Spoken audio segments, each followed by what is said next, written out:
Hello friends, आज आपके साथ बात करेंगे पहले एचडीएफसी और एचडीएफसी बैंक के मर्जर से रिलेटेड न्यूज़ के ऊपर। आज सबसे खास बात जो इनके मर्जर से रिलेटेड रही, मैं प्रोज एंड कॉन्स दोनों की बात करूंगा कि क्या चीज़ें बढ़िया हैं, क्या चीज़ें खराब हैं, किस वजह से ये मर्जर करना पड़ा। मीडिया में देखिएगा ज़्यादातर चीज़ें खाली पॉजिटिव आती हैं और नेगेटिव नहीं आती हैं। और जनरली ऐसा होता है कि जो हमारे रिटेल इन्वेस्टर्स हैं उनको इन पॉजिटिव न्यूज़ के बदौलत जो है शेयर्स उनके हाथ में थमा दिए जाते हैं और बाद में वो शेयर्स चलते नहीं हैं। और जब बाज़ार में गिरावट होती है तो डरा के बाज़ार में उनको शेयर खरीदने नहीं दिए जाते, और जब बाज़ार चलने लगता है तब वो शेयर्स खरीदने पड़ते हैं। देखिएगा, मैं इस पूरे घटनाक्रम में आपके साथ जो भी बात करता हूँ, आपको पता होगा कि जब मार्केट गिर रही थी तो मैं स्पेशली आप लोगों के साथ यही बात कर रहा था कि वैल्यू पिकिंग, वैल्यू बाय। कुछ चीज़ें मुझे इस मर्जर से रिलेटेड जो है आपके साथ करनी है और आपका इंटरेस्ट भी होगा इसमें, क्योंकि कुछ ऐसी चीज़ें भी मैं आपके साथ शेयर करूँगा जो मीडिया के अंदर नहीं है। देखिएगा, सबसे पहली बात है कि जो एचडीएफसी लिमिटेड और एचडीएफसी बैंक का मर्जर हो रहा है, ये इन दोनों कंपनीज़ के लिए पॉजिटिव है, नो डाउट। इसमें किसी तरीके का किसी को डाउट नहीं करना चाहिए कि ये भाई साहब मर्जर होना चाहिए या नहीं होना चाहिए। मेगा मर्जर है, ऐसा मर्जर हमने आज तक इंडिया के अंदर नहीं देखा। इतनी बड़ी कंपनियां आपस में मर्ज हो रही है। दोनों इंडेक्स की जो है कंपनियां, यानी कि निफ्टी की 50 की कंपनियां, और जिसके अंदर अगर हम देखें एचडीएफसी बैंक तो जो है टॉप 5 के अंदर जो है बेशुमार है। और इसके अलावा एचडीएफसी बैंक निफ्टी का भी नंबर 1 प्लेयर है। इसका मतलब ये भी है कि एचडीएफसी बैंक के बाद बैंक निफ्टी के अंदर एचडीएफसी बैंक का वेटेज और बढ़ जाएगा। लेकिन ये मर्जर है क्या चीज़, इससे क्या जो है कंक्लूजन निकलता है। देखिएगा, एचडीएफसी लिमिटेड जो है एक फ्लैगशिप कंपनी है एचडीएफसी ग्रुप की, और जो कि मॉर्गेज लैंडिंग करती है, जनरली लोन्स बांटती है, स्पेशली हाउसिंग के अंदर, या जो बिल्डर्स हैं उनको लोन देती है। ये जो सेगमेंट के अंदर जो इन्वेस्टमेंट है उस पर जो इनको डिपॉजिट्स मिलते हैं वो थोड़े से महंगे रेट से मिलते हैं, क्योंकि जब आप डिपॉजिट्स लेते हैं तो डिपॉजिट आपको बाज़ार से थोड़े से महंगे मिलते हैं, जो कि बैंकों के पास सेविंग बैंक या करंट अकाउंट में जो डिपॉजिट्स है, कासा डिपॉजिट है, वो लोअर रेट पे मिलता है। लेकिन एचडीएफसी बैंक की तर्ज पर अगर एचडीएफसी लिमिटेड को देखिए, इन्होंने बहुत ही बेहतरीन ग्रोथ जो है की है। और इंडिया के अंदर जब हाउसिंग लोन लेना बड़ा मुश्किल था तब इन्होंने शुरुआत की और इन्होंने मार्केट को पेनिट्रेट किया, और शायद यही रीज़न था कि एचडीएफसी लिमिटेड जो है बहुत बड़ा बना। और उसके साथ साथ जो उसने पैसा कमाया, उसके साथ साथ उसने फाइनेंशियल सर्विसेज सेक्टर में भी दब के इन्वेस्टमेंट किया। HDFC AMC, life insurance, general insurance और म्यूचुअल फंड्स, इस तरीके की जो आर्म्स हैं, यानी कि एएमसी की बात कर रहा हूँ। इसके अलावा जो बाकी फाइनेंशियल सर्विसेज है वो सब सेक्टर के अंदर इसने अपने जो है पैर पसारे। तो कुल मिला के एचडीएफसी की ग्रोथ काफ़ी बेहतरीन रही, और इसी तरीके से एचडीएफसी बैंक ने भी देखिएगा पूरे बाजारों में लगातार आउट परफॉर्मेंस दी। अब इस मर्जर से होगा क्या कि एचडीएफसी लिमिटेड अपना पूरा बिजनेस एचडीएफसी बैंक को दे देगा, और जो एचडीएफसी लिमिटेड के पास एचडीएफसी बैंक के जो शेयर्स हैं वो कैंसिल हो जाएंगे। आप मुझे अगर मीडिया में सुन भी रहे होंगे तो कुल मिला के दोनों के मर्जर से ऐसा होगा कि जो एचडीएफसी बैंक के शेयर होल्डर्स हैं, जो आज एचडीएफसी बैंक के शेयर होल्डर्स हैं, उनके पास एचडीएफसी बैंक तकरीबन 41% आ जाएगा। यानी कि 41% के जो मालिक है, जो आज एचडीएफसी लिमिटेड के शेयर होल्डर्स हैं, उनके पास एचडीएफसी बैंक आ जाएगा। तो इस मर्जर से दोनों कंपनीज को क्या फ़ायदा होगा कि जो एचडीएफसी बैंक जो डिपॉजिट्स लेता है वो कासा डिपॉजिट्स को यूज़ कर पाएगा जो है हाउसिंग लोन के अंदर। और हाउसिंग लोन का जो पोर्टफोलियो एचडीएफसी बैंक पहले एचडीएफसी लिमिटेड से खरीदता था और फिर अपने पोर्टफोलियो में रखता था, आप हर क्वार्टरली रिजल्ट्स में देखते भी थे, वो सीधा खुद जो है पैसा सीधा खुद जो है हाउसिंग लोन या जो डीलर्स हैं उनको देगा। अब इसमें सबसे खास बात क्या है कि ये क्या फ़ायदा है, तो यही फ़ायदा है यहाँ पे तकरीबन 1.5 से 2% का इनको एक काफ़ी अच्छा जो है मार्जिन्स जो है वो बढ़ता हुआ नज़र आएगा। ये एक सबसे बेहतरीन एडवांटेज जो है हमें लगता है कि जो डिपॉजिट्स हैं उनको जो है हाउसिंग लोन में आप डिलीवर कर पाएंगे। तो ये एक तरीके से बड़ा पॉजिटिव आपको लगेगा, क्योंकि एचडीएफसी लिमिटेड का नेट इंटरेस्ट मार्जिन इतना नहीं था जो कि HDFC बैंक का है। तो HDFC बैंक अब उस नेट इंटरेस्ट मार्जिन को मेंटेन कर पाएगा, ये एक चैलेंज आएगा, वो मैं अभी बाद में बात करूँगा। तो कुल मिला के पॉजिटिव है HDFC और HDFC बैंक के लिए। अब बात ये है कि इस मर्जर में ऐसी क्या बात है, क्या मजबूरी आ गई थी कि HDFC लिमिटेड को ये मर्जर करना पड़ा। देखिएगा, सबसे पहली बात है कि जो HDFC की मैनेजमेंट है वो जनरली वो है जिसने HDFC की शुरुआत की थी, और वो जो मैनेजमेंट के अंदर जो टॉप मैनेजमेंट के लोग हैं, ये चाहे दीपक पारेख की बात करें या के मिस्त्री जी की बात करें, मुझे पर्सनली ऐसा लगता है कि वो नहीं चाहते कि किसी नेक्स्ट जो है हमारी लाइन के अंदर किसी और को जो है मैनेजमेंट ट्रांसफ़र की जाए। बढ़िया ही है कि HDFC बैंक के साथ मर्ज कर दिया। पहला रीज़न जो है मुझे जो लगता है। दूसरा रीज़न मुझे लगता है कि अगर आप 2020 के अंदर HDFC लिमिटेड की मैनेजमेंट की बात सुनते तो आपको ये बात समझ में आती कि वो खुद कहते थे कि उनकी जो लोन बुक है उसमें काफ़ी स्ट्रेस हो सकता है, और जिस तरीके से हाउसिंग में प्रॉब्लम्स हैं या कोविड की वजह से, तो उन्होंने कहा था कि इसके जो इफ़ेक्ट हैं वो आगे 4-5 साल तक आपको देखने के लिए मिलेंगे। हालांकि जो फाइनेंशियल रिपोर्ट्स हैं उनमें इतना ज़्यादा कुछ जो है दिखाया नहीं गया, ऐसा कुछ देखने में नहीं मिला। हालांकि मीडिया में उन्होंने इस तरीके की बातें की थी, लेकिन ये सच्चाई फाइनेंशियल्स के अंदर आपको कभी पता नहीं चलती, क्योंकि एक पैसा आता है उसको आप बांट देते हैं। अगर उस पैसे में कुछ पैसा डूब भी जाए तो आप नया पैसा उठाते हैं और फिर नया पैसा बांट देते हैं। तो जो पुराना डेट बेड हो भी जाता है तो उसका ज़्यादा पता नहीं चलता है, क्योंकि जो रिकवरी है उसमें एक लंबा समय होता है। तो आप एक नई कैपिटल रेज करते हैं और पैसा बांट देते हैं।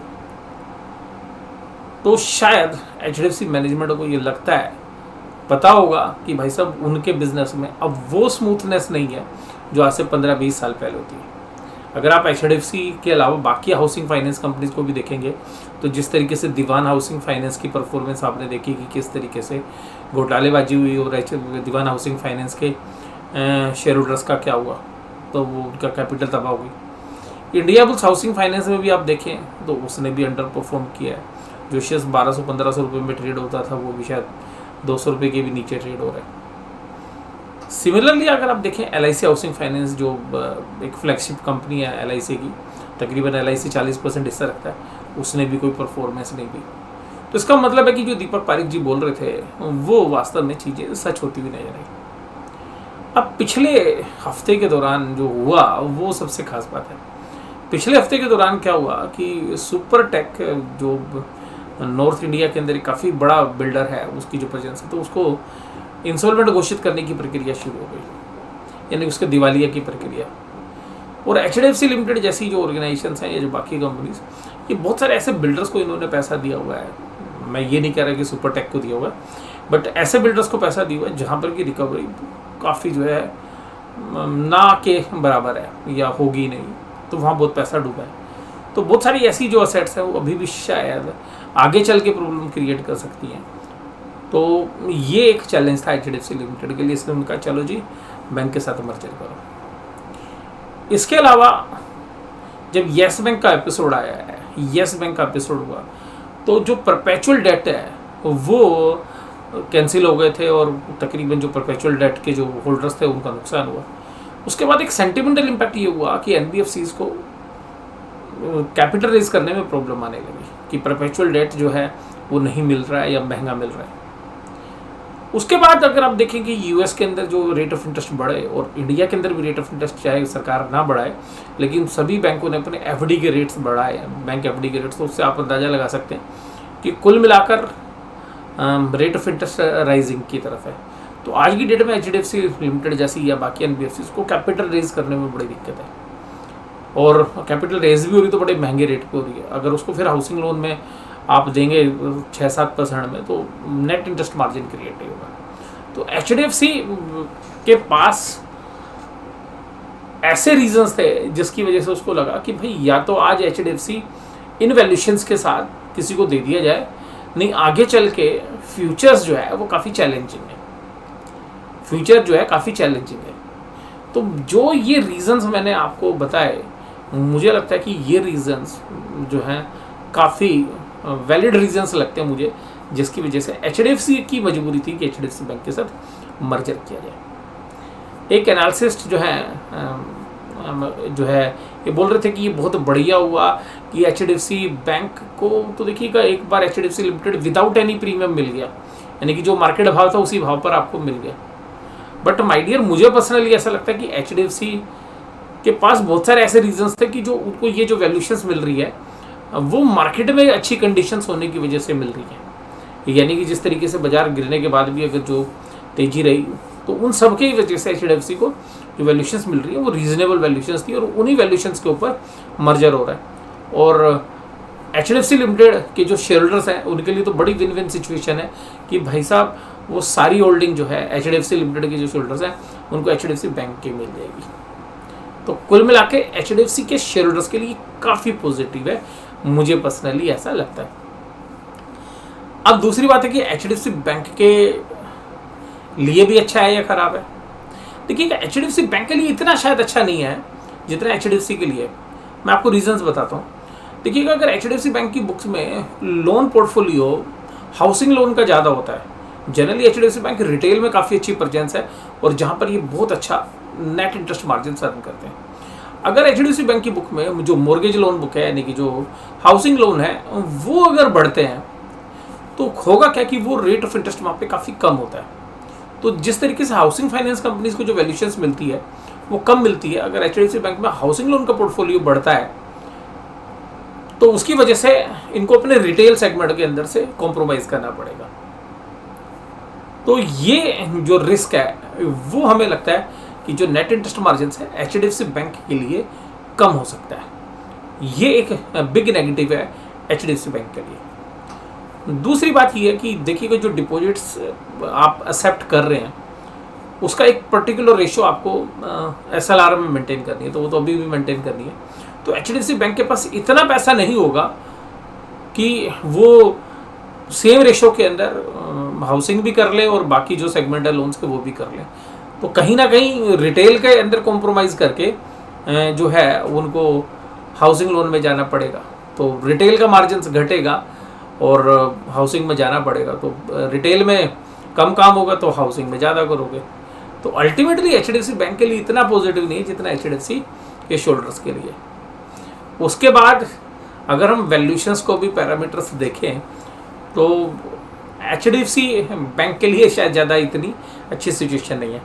लेकिन मैं एक चीज़ जो है आपके साथ शेयर करना चाहूँगा, बड़ी मतलब काबिल तारीफ़ है।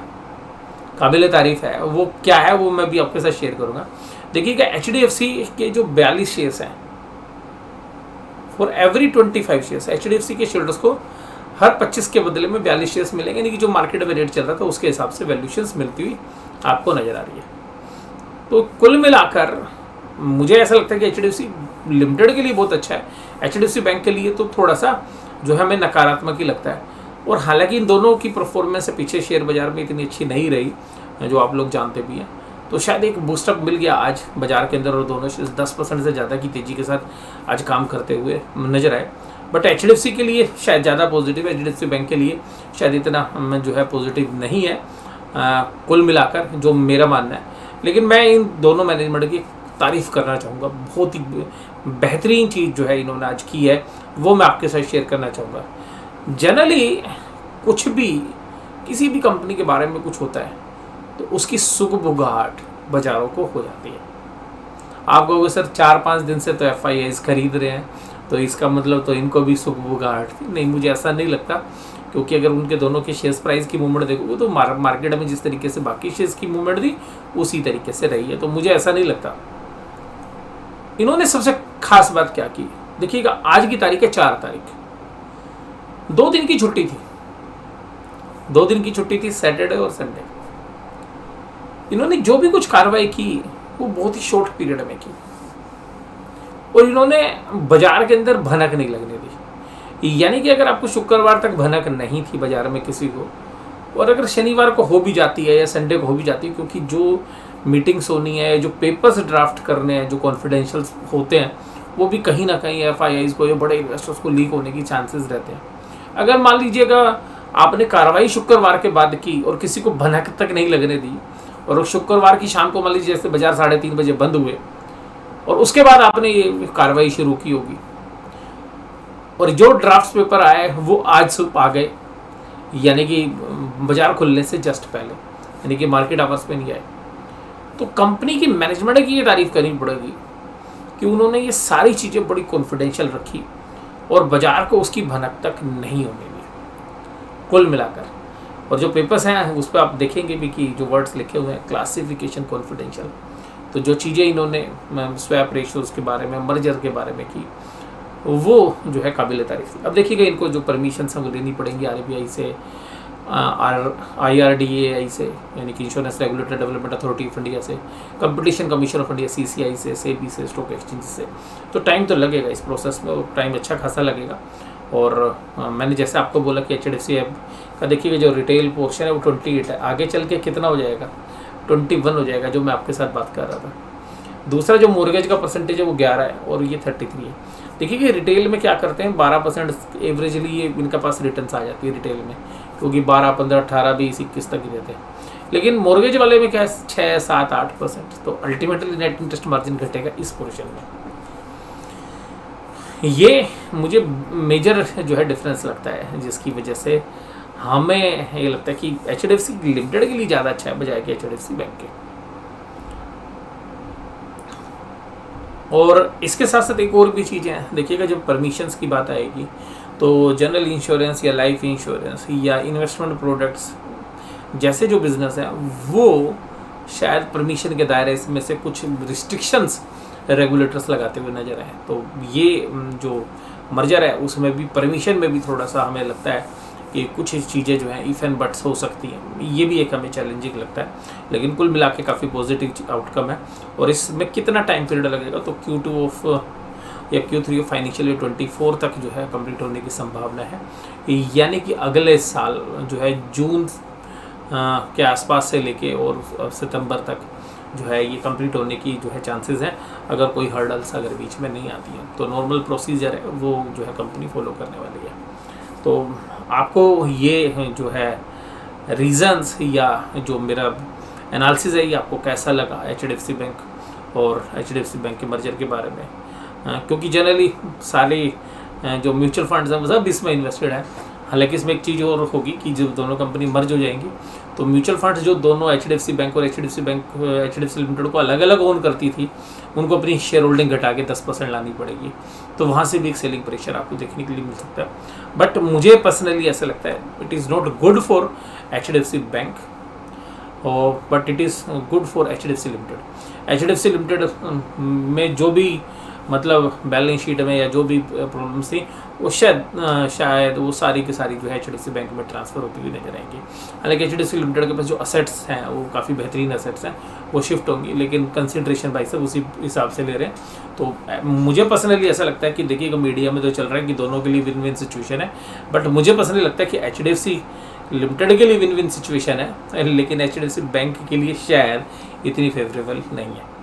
और डिस्क्लोज़र मैं दे दूं कि देखिएगा मेरी बैंक निफ्टी के अंदर पोजीशंस हो सकती हैं, निफ्टी के अंदर भी पोजीशंस हो सकती हैं। तो ये जो है एज ए डिस्क्लोज़र मैं आपको दे रहा हूँ, क्योंकि दोनों इंडेक्स के अंदर हैवी वेट्स हैं। तो आपको ये एनालिसिस कैसा लगा जरूर से जरूर मुझे कमेंट बॉक्स में बताइए। वीडियो देखने के लिए धन्यवाद। Thank you very much.